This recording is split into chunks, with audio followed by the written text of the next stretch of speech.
So it's a very nice day at the end of April.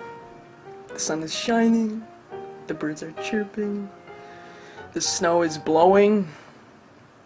Yeah, you know, it's not global warming this time. It is definitely Mother Nature who decides to get wet whenever.